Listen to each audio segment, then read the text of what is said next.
introduce yourself and tell us how old you are? Mayani Coleman, 15 years old. And where are you at right now? I stay on 88th and Menlo, and I'm walking home.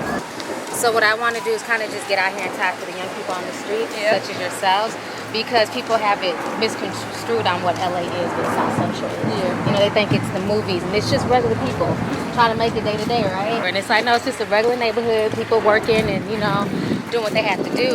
And we were invited by Minister Muhammad to kind of just come and document for YouTube. And I think it's a good thing that they're not just talking and preaching, they're actually coming out in the community and walking and letting the people know what's going on. Because it's easy to be a Twitter activist, but it's hard to get out the street and actually, you know, do something. So, you know, 1010, justice or else, it's really important. So it's going to be for, you know, not just young people, but like, you know, there's a lot of people of color dying in jail, prisons, getting pulled over, things like that. So it's just justice for all people. So that's what they're looking to do. So make sure you check it out.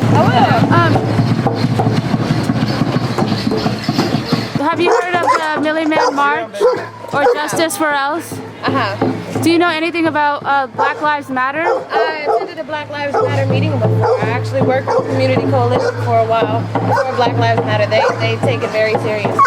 They actually had us do a written statement of how we felt about our lives versus everybody else's lives. So I stated that I was a mirror because I matter just as much as the next person, whether they be white, Asian, Indian, it doesn't matter. So I'm a mirror of what you feel you deserve. If you look in the mirror and feel you deserve this and you deserve to be treated this way, then think the same of me.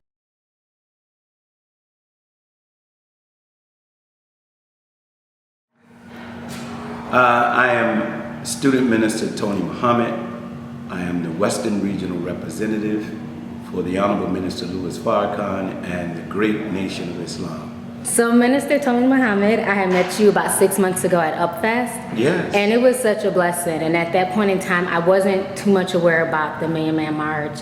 And you told us that day on camera that it was going to be the 20-year anniversary and that people should start getting ready for, you know, 1010. So at that point, that's what kind of sparked me to want to get involved and, you know, bring my channel there and everything. Why do you feel like the information is not being put out? Because one thing I've noticed with like the youth on my YouTube channel, they don't understand what it is. And so when they see Minister Louis Farrakhan like on Sway and the Breakfast Club, they're hearing bits and pieces, but then the mainstream media is not covering anything. Sure.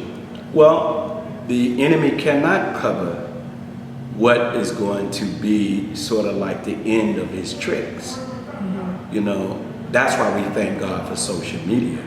That's why we thank God for your channel.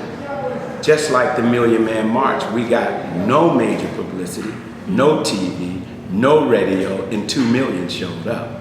Right. Because the grapevine, the way the Nation of Islam get information out, there's no other group that can get information in the streets like what we do. That's what makes this generation so powerful, because they're fearless. And that's what you see happening. But watch, on that day, more people are gonna show up than they could have ever imagined.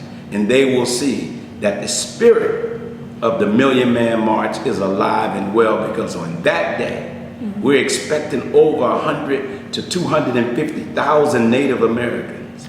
On that day, we are expecting nearly 2 million black people, or what is now called African Americans. We're expecting at least 50,000 Latino and Mexicans that'll be there on that day. Our Haitian family will be there on that day. We're gonna have 100,000 bikers rolling into DC on that day. The hip hop generation will be there on that day. Black women will be there. Black children will be there. Even poor whites will be in DC on that day. The whole world wants justice. Well, I'm glad that you mentioned all the other races as well, because the way the media is spinning it, it's almost like it's a black versus white thing. And it's really not. And that's why I was so happy that we were here to sit and film and show what the mainstream media is not showing. That's right. You know, we had the Native Americans out there, the Hispanics, they were marching, and the community was like really shocked. Absolutely. Because it's easy to get on social media and just hit a hashtag, but it's hard to get out here and really be active. Come on. So what do you think young people can do to be more active in their communities besides just, you know, going on social media? Because now we have to start pounding the pavements. People have gotten too comfortable with just hitting a hashtag and thinking that makes them an activist. Well, what's so beautiful is the Black Lives Matter movement. It is a young movement and it's very progressive. But you know what's so beautiful? It's females.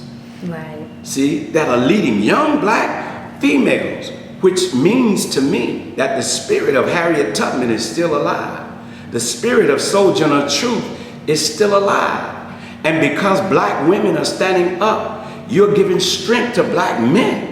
Because when we see you get attacked by police or by mobs, that infuriates us to the point to where we say, we must stand up. I believe the rap music are going to get in line with the movement.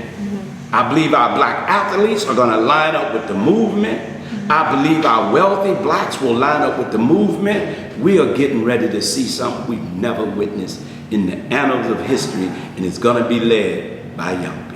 And then if you could, last but not least, just kind of explain what the or else, because that's like the big controversy. Like, what do they mean by or else? What they gonna do, you know, if we don't do something, you know, what is this or else? Because, you know, from what I've seen, they're trying to spin it as if it's something bad or violent, and it's not about that. No. See, the Honorable Minister Louis Farrakhan, in my opinion and in my judgment, he is anointed. He's spiritual. If you go back to Moses, Moses was not liked by Pharaoh. Moses was not liked by the government at that time. Moses was not liked by the clergy who really bowed down to Pharaoh. Moses had an or else from God to Pharaoh at that time. Jesus the same way. Jesus said, render unto Caesar what is Caesar. He threatened the Caesar or the Roman government with a new government and a new kingdom. And they was upset about that. And then told them the or else on the spiritual level. The Honorable Minister Louis Farrakhan said to the powers that be, if you cannot give justice to your 400-year-old slave, if you cannot give justice to the Native American, watch the weather. Watch what God do. He said, watch the tornadoes, watch the hurricanes, watch the earthquakes, watch the famine. That's on the spiritual level. On the economic level, the or else is he wants us to carry out what Dr. Martin Luther King asked us to do. And I want all of the young people who, if they see this interview, go and look at the last year of Dr. Martin Luther King's life and listen to all of his lecture. You can go on YouTube and pull them up. His message has changed. His message was not the same in 1968 as it was in 1963. In fact, he said that the 1963 March for Integration was a nightmare. He said to Harry Belafonte, I fear that I have asked my people to integrate into a burning house. He said, but we have to redistribute this pain that's being put on us by our oppressor. He said, but we don't have to throw a Molotov cocktail. We don't have to shoot him. He said, our unity. And if we withdraw our financial support, see, they will fall. He said to Jesse at that time, what is the name of that bread company? It was Wonder Bread. He said, let's boycott Wonder Bread. Let's boycott Coca-Cola. Let's boycott Seal Tests. Let's pull back our financial support. So the Honorable Minister Louis Farrakhan now have picked up the mantle from Dr. Martin Luther King, because that's relevant today. And he's asking us this year, the day after the worst massacre that ever happened to the Native American called Thanksgiving, which the next day is called Black Friday. He's saying, let's absent ourselves and spend no money for Christmas.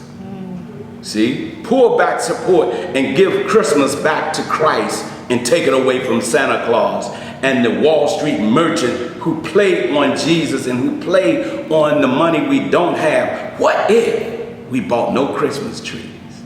See, what if instead of giving my child a gift saying that it came from some white man out of Europe who cannot get to every chimney? Black people ain't got chimneys. See, what if we spend no money on toys? What if we wait until after the first year?